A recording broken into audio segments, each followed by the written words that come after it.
Aux Olympes, il fait chaud, même quand il fait froid. Et lorsqu'il fait chaud aux Olympes. Voici les méfaits de Uranus, dieu des cieux, et de sa femme Gaïa. L'estrabisme de Gaïa était particulièrement prononcé ce matin-là. Et son haleine était imperceptible lorsqu'elle me demanda si je la trouvais encore belle. Quelle drôle de femme! Non, quelle drôle de créature, la femme. Si belle, si féconde, et pourtant la confiance qu'elle a en elle est tellement faible. Il paraît que Zeus la créa pendant un instant d'incertitude. En même temps, tout homme sait que ses doutes sont souvent le miroitement de sa clairvoyance. À l'époque, j'ignorais encore le fait de ne plus l'aimer. Je croyais que la terre et le ciel n'avaient qu'un destin. D'ailleurs, Avertou et tous ses enfants, tous ces monstres, était un signe clair de mon intolérance à son égard. Mon envie pour elle diminuait au fur et à mesure que son ventre gonflait et disparut complètement après son accouchement. Je ne bandais même plus le matin, sauf ces jours-là. Son strabisme était le point de force de son charme. Elle me regardait avec un sourire timide et comme une adolescente jalouse continuait à me poser des questions stupides en se mordillant la lèvre inférieure.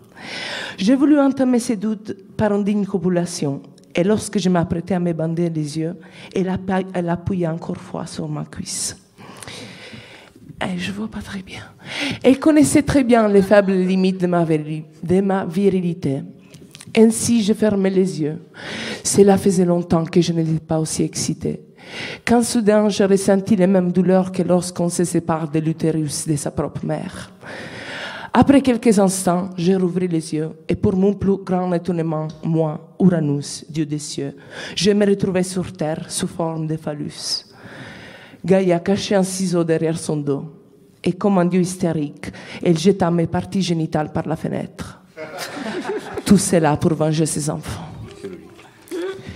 Et de l'écume naquit Aphrodite. Je n'haïssais pas Gaïa, mais j'avais tout de même envie de lui prouver quelque chose. Je voulais être père, mais sans son aide.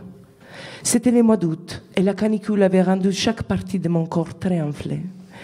Je me sentais désarmée, et pourtant, lorsque je m'approchais de l'eau pour me rafraîchir, j'ai déversé une grosse quantité de liquide qui rendit la mer trouble. À ce moment, un vent parfumé commença à agiter les eaux. Une forme enchantée, mystérieuse jaillit des eaux. « Clara Vénus, criai-je, avant de m'évanouir. Un pied délicat me frôla et me réveilla. J'avais donné naissance à la plus belle créature de tout le temps, sans aide d'un utérus, Aphrodite. Sa splendeur m'éblouit à tel point qu'aussitôt qu'elle naquit, j'oubliais notre lien consanguine. Du premier instant, j'en étais fou amoureux. Mais j'étais toujours là, flottant chaque instant sur les vagues de son indifférence. Je n'existais presque pas à ses yeux. Une fois seulement m'adressa la parole, pendant une fois des ténèbres d'orage. Elle se réveilla en criant, mais saisie par les coups, elle m'appela Aphrodite. C'est fou pour moi un deuxième baptême. Voilà. Et maintenant, une version de Narcisse, le fameux Narcisse. Mais c'est une autre version. Mais c'est toujours Aphrodite qui parle. Excusez les jeux de mots. Mais je trouve ça pertinent.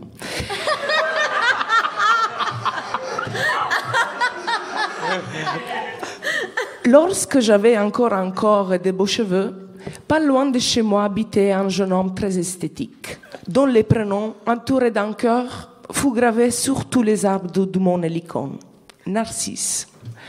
Les mignons, pourtant, dédaignaient toute créature. Il passait ses journées à se regarder au bord du lac en attendant que les inclinations des rayons du soleil sur la surface liquide rendent son image la plus tridimensionnelle possible. Quelquefois, il essayait des faux cheveux en faisant toutes sortes de grimaces, et puis il demanda, pour les réalités des passants, un jugement. Mais ceci arrivait seulement pendant les bacchanales. Sa nature paresseuse limitait ses gestes et sa fantaisie. Quoique son intellect fût entièrement dédié à la recherche de nouvelles pratiques onanistes, exceptionnellement, il atteignit le plaisir.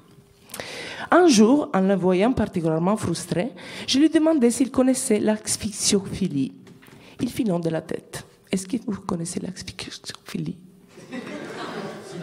Non? Bon, voyons si vous devinez qu'est-ce que c'est.